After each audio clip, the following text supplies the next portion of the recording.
We are solving a little design dilemma today, folks. Does anyone have areas in their house that needs maybe a uniquely sized rug? Not your typical 5x7. Those places seem to be everywhere in my house. You wouldn't believe how you can solve this simple problem with a floor cloth. It's as simple as that, and our favorite design expert, Judy Cutler, is here to show us how. So great to have you back. Thank you so much. I am so excited about this because a floor cloth is different than a rug, and this is something, especially the way that you do it, that you can kind of customize to your color, your design, any way you really want it to look. You can do that yourself. You can, and the interesting thing is that this actually came about from the early 1700s. Ooh. And wives of sailors used to use the old sailcloth to make floor rugs. Oh, interesting. Well, here's a few examples right here of different floor cloths. And what are some areas, Judy, that maybe you can, spice up a room with a floor cloth? Are we talking anywhere in the house? Inside and outside. They're great for back patios, and I'm going to show you how to seal your floor cloth so that it becomes waterproof and you can just sweep it off. Fabulous. Stairs. Doing a runner down your stairs, runners. The fabric actually comes 60 inches wide, and you can make it however long. So a good size of it. So what do we need to do first? This here, you pretty much kind of have a little pre-made for us, and we're going to go through the steps here in a second. But this is actually canvas here, right? This is canvas.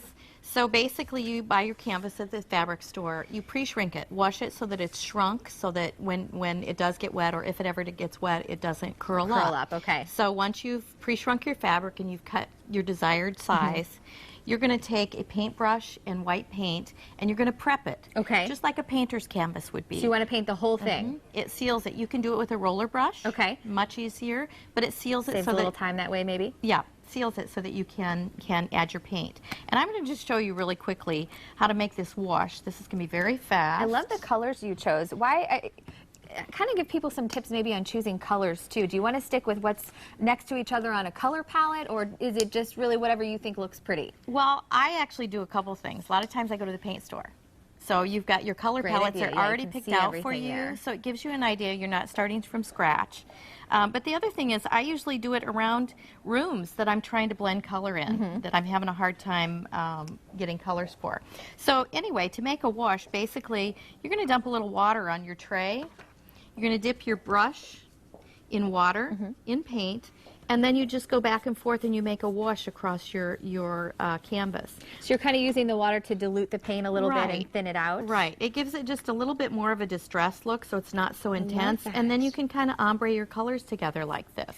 You know, that distressed look, that ombre look is so trendy right now. People really seem to love that. So it's really cool that you can just go to the paint store, pick out a few colors, and like you showed us here, do it yourself. Right. So you've prepped it, you've got the color down. Now you're going to basically do what you just did here across the whole thing? Across the whole thing. But before I start, usually what I do is I actually do a tester. Smart. On a small piece like we're doing here, so that you kind of know that that's what you really want to do, because once you start applying paint, you're done. You're committed. So anyway, once you apply the paint, you let this dry. Let it dry completely before you add other layers, but you can layer upon layer. For instance, I could add this ombre, and I could then take painter's tape, stripe this off, and make chevrons or other shapes on top of that ombre. Or you can take a stencil. I love these. I love the stencils. Which is what we've done here. We've taken a stencil, applied it over the top of the cloth, and created a design on top of that ombre. Can you use the same type of brush when you're stenciling? Because I know sometimes people like the sponge brushes, or they've got the bristle ones. Does it really make a difference? There are actually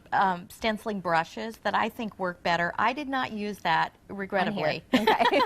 It looks gorgeous, though. I wouldn't have known. Sponging actually slips under, the paint slips underneath the stencil. Oh, okay. So it's really better if you can actually take a brush, but make sure that you dab down like that. You're not painting across your stencil. Okay. So when you do put the stencil down, are you holding it down? Do you need to tape it down? Is it help if you do that? When I did this, see how that stuck? I actually put double-sided tape on the back of mine. Okay. So that when you apply it over the top of your... Smart woman, you, Judy. So it doesn't move around, and you don't have to worry about the paint slipping underneath the stencil. stencil. They have so many different designs with stencils, and that's what I love about it too, because if you're not that, great with the paintbrush, or you're not that great of an artist, you've got stencils already pre-cut, you can go pick out different, designs in them, and then you've got something beautiful like this.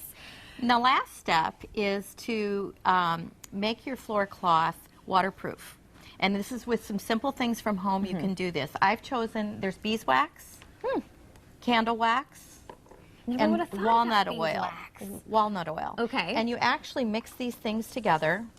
It's 2 parts of both of the waxes to 1 part oil. You can use olive oil, you can use Wesson oil, whatever you've got at home. Put this in the microwave, and you actually paint this right over the top of your cloth, and it seals it, and it makes it waterproof. So this is, yeah, like you just said, a sealant on it. So you put that in the microwave. I never would have guessed, Judy. So that's why she's here to show us the right way how to do things. Do you suggest even if it's inside waterproofing it, or do we only want to do that if it's outside? Well, if you spill, yeah, then you're in trouble. You can just wipe it right off. Okay.